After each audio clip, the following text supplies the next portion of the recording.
Garage. I'm Andy Phillips. Today I'm going to show you how to change out the transmission oil pan gasket as well as the filter on a Pontiac Fiero GT. Let's get started. The items that you're going to need is obviously the filter for the transmission, the gasket for the oil pan. You're going to need a ratchet with a 13 millimeter socket on it to take the bolts off to remove the pan, and then some kind of an oil pan or any kind of pan to catch the transmission fluid that's going to come out once we remove that pan. Okay, so now that we have all this together, let's head underneath the car.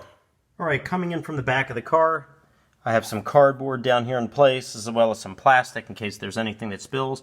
Here's our pan, and then as you're looking up at the car, this right here is this is your emergency brake cable here on the frame, and then right behind it here, that is your transmission oil pan, and there's the 13 millimeter bolts that we need to remove.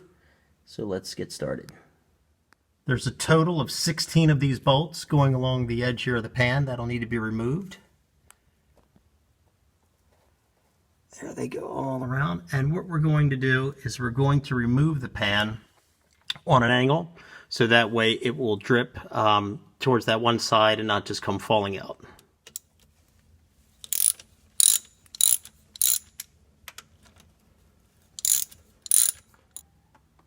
I started loosening the bolts on this side to let it start to drip.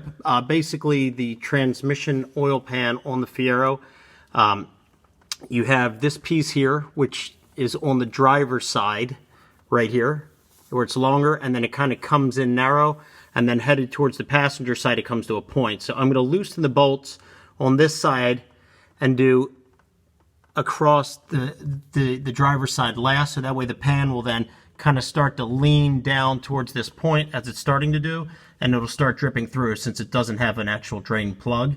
And then once we get most of that out, then we'll drop the whole pan.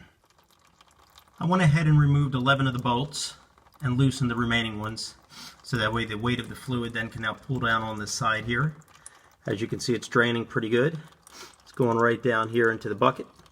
So I'm going to let it drip a little bit more so that we can start to empty this out a little bit, and then I'll release the other bolts that are holding it, and then at that point we should be able to pull that down without any problems, and then we can get access in there and do what we got to do.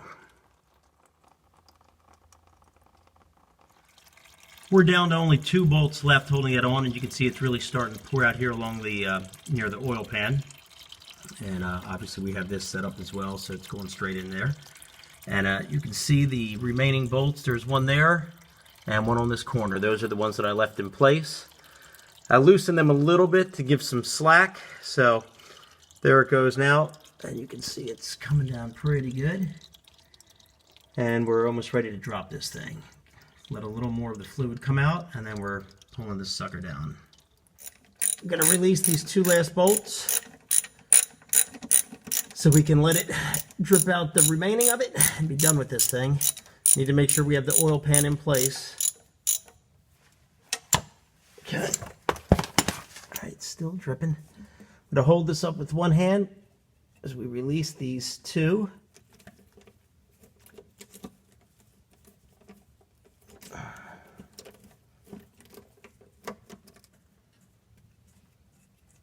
Okay.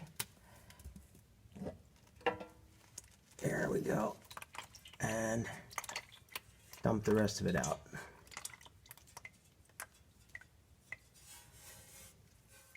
Alright, so here's the filter here. That's what we're going to replace. And then down here, that's the transmission oil pan. Going to go ahead and take a look at that. Clean it if need be. Put the new gasket on. And then go ahead and get it back in place. Okay. Just peel it off gently. Make sure that there's no residue left behind. All right, next we're going to remove the filter. So you're going to go ahead and just pull that down lightly right there, but be careful because sometimes there could be some transmission fluid still in it, like right there. And then we can bring that down.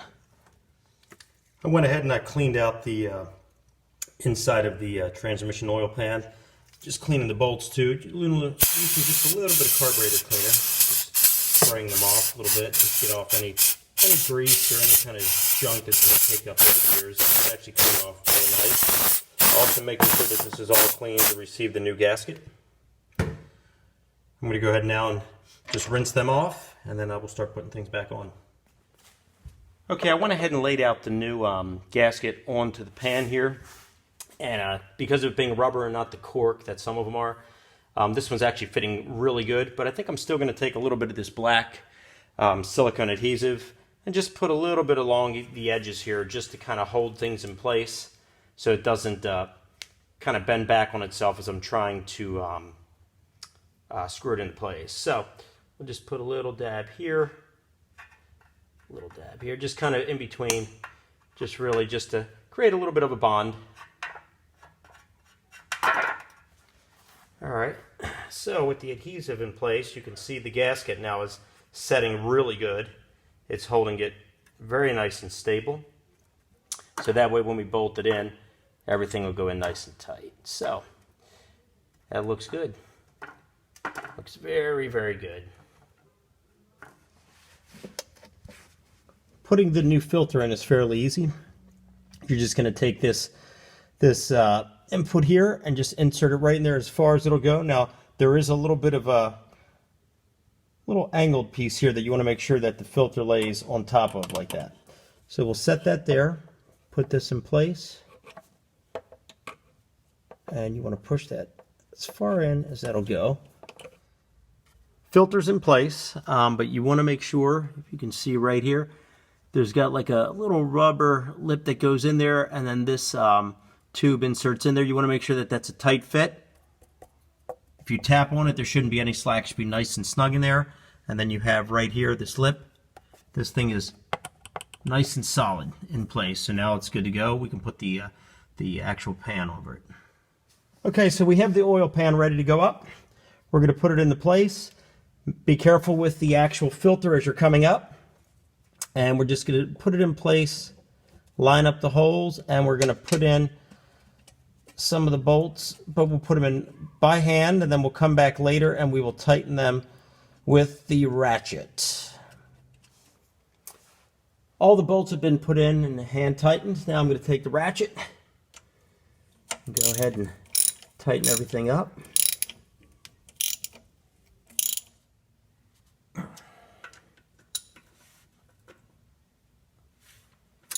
All right, well that pretty much wraps it up for today on how to replace the gasket on the transmission oil pan as well as the transmission filter.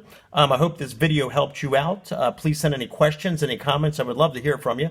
As always, I appreciate all the support, so please like this video and subscribe to this channel, and we'll see you next time.